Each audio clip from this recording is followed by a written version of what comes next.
Welcome to Resource Review. My name is Kelly Christofferson, and today I'm going to be looking at Trello, an online whiteboard and collaboration tool that is available. It has a free access, or you can pay for different services. I'm going to highlight some of the ways that educators and teachers might be able to use this, and the way that maybe it can be used within a staff or even with parents at the school level, or at least in a classroom. So very first thing you see here is a standard Trello board. Now, on the right-hand side, we have a menu. There's our basic things that you can do with any board. With the basic membership, you have these colors here that you can do in the background, for the background. Now, I have a gold membership, and so I have access to a few more different types of backgrounds. I can also add filter cards. Filter cards are ways to identify different things that you're doing. So if I'm working on a project and I know that I have to do something, or if I want to do this tomorrow, if it needs to be done in a couple days, or if this is an idea for a blog post that I have, these are just some of the filter cards that I use. Now, power-ups are different things that you can do with each of the boards. I'm going to enable the calendar one so I can show you some of the things that I use with it. Two other ones that you can use: card aging. It simply allows the cards to fade and to become more transparent over time. And that lets you know that you haven't been using the board or the card in the board. And this one, voting, allows you to insert a voting option on particular cards or particular items. This would be really good if you're working, let's say, in a class and you want to poll your students, or you're working within a group and you want to get feedback. It would be a great way for people to quickly let you know what's going on. A couple other things that you can look at: setting stickers, I believe, is a gold option, and it allows you just to put different stickers on your posts. And you can actually, when you're emailing, this is the email address if I was emailing to a board. And if this was a public board, I could actually copy this and paste it and people could see. Now let's take a look at creating a brand new board. So at the very bottom here on the left-hand side, I'm going to create a new board, and I'm going to call it Christmas 2015, and I'm going to create here's my new board. We have a very background here that looks kind of Christmassy, so I'm going to add it. I'm going to make my lists. So my first list is going to be my family. My next list is going to be friends. My last list is going to be colleagues. So let's say I want to add a card. So now under my family, I could have my wife, and I'm going to have different items for her. I could have children. And because I have both boys and girls, I'm going to create two separate lists. I'm not going to create a list for all of my kids because I just want to be able to drop things in here, but I'm going to create a boys and girls list. I'm going to identify girls and boys. Oops, boys. Can't have two same colors. So there you go. I have my two colors. Now I'm ready to add different things to lists. When I want to enter, I can just add.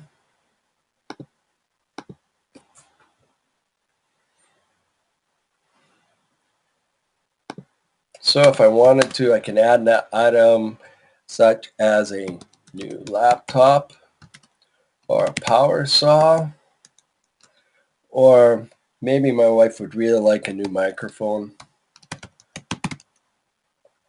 So I can add that for the children. Now, one of the things I'm going to do is I'm going to change the due date for this, and I'm actually going to change it to December the 12th because I have to send my gifts to my daughters because they all live away from home. and I want to make sure I get it to the post office by 7 p.m. And you can see here that when I added this and I went to the change due date, there's enable calendar power up. So now when I go into the calendar, I can see what's on there. And I can also, when I'm here, if instead of clicking on the edit here, I just click on the card, I can now add comments. So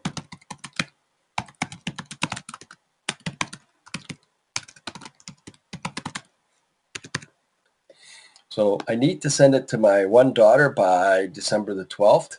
And I can also add a checklist. And this is my parcel checklist. My parcels, I need brown paper for wrapping. I need postage. I need the new address for my one daughter, and that should be good for now. I can also add, as I said, I can add different labels, and I can label. So if I wanted to, I could do that.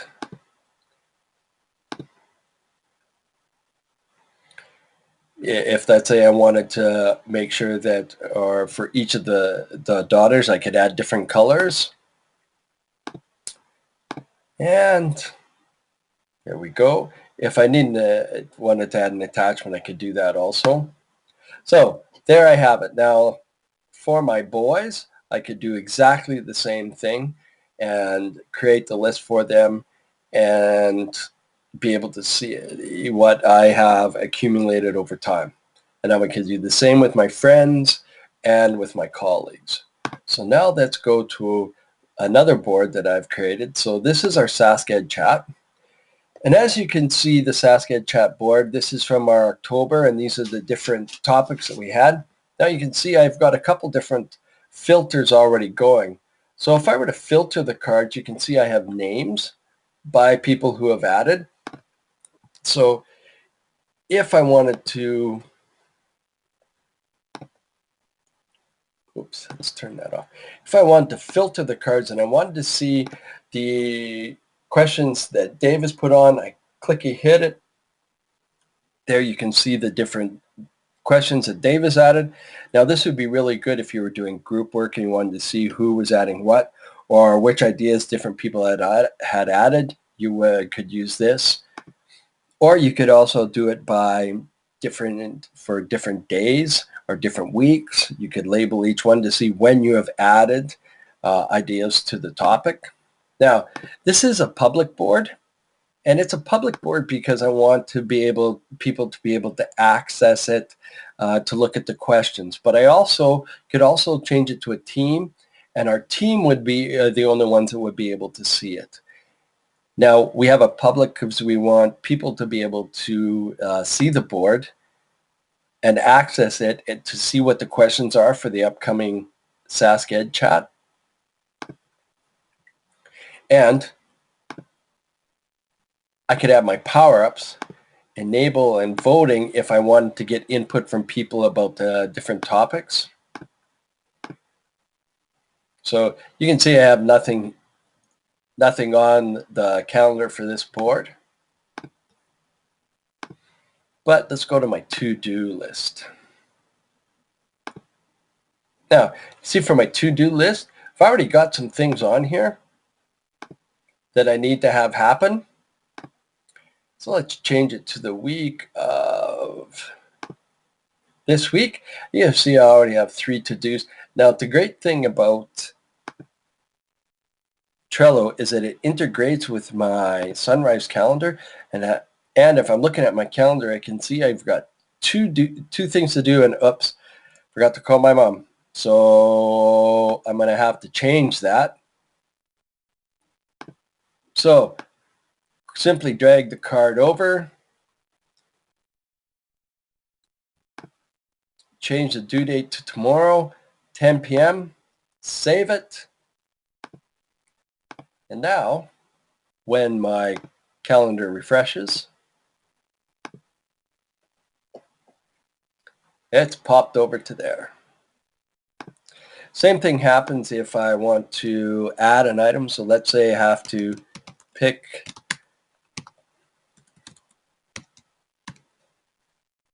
I have to pick up my son at 9 o'clock. Then change it to 8 and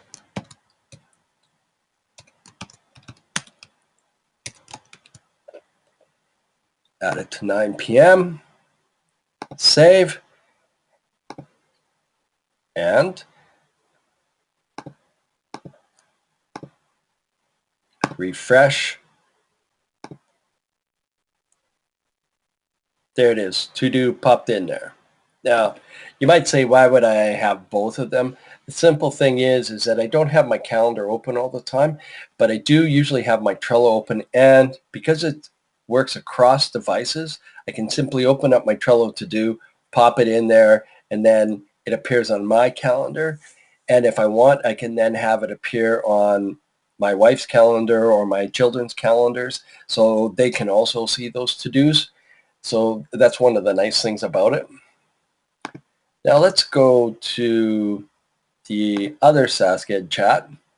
And as I was saying, we use this board for our team to be able to look at different ideas or to be able to share different ideas.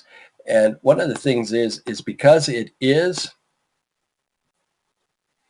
a public board, all I have to do is copy this URL, and then I can share it via email, I can share it via Twitter, or I can put it in something like Remind and let people know that this is where they can come to look at the different questions for particular ed chats.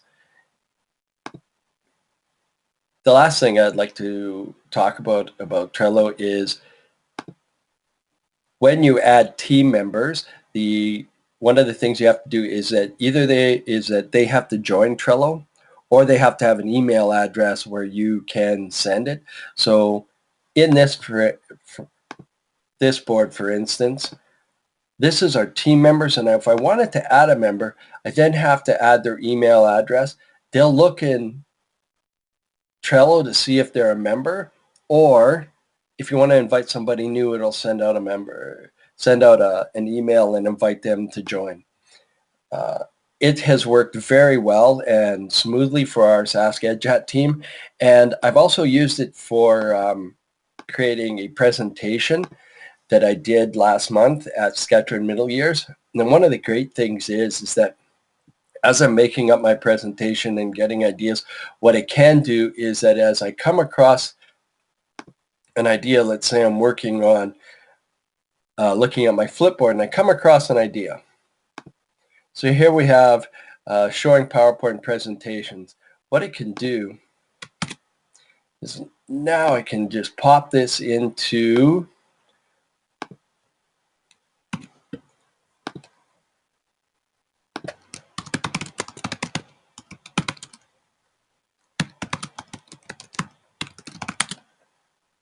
add it to there. So there I now have access to it. If I want, just copy the link,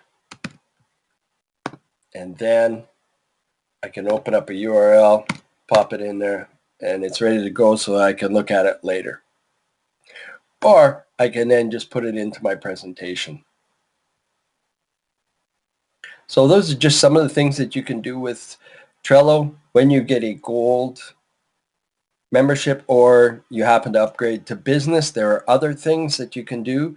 One of the things with business upgrade is that you'll be able to use Evernote and if this then that with Trello to be able to sync things together, which would make this even more useful for teams as they're doing business.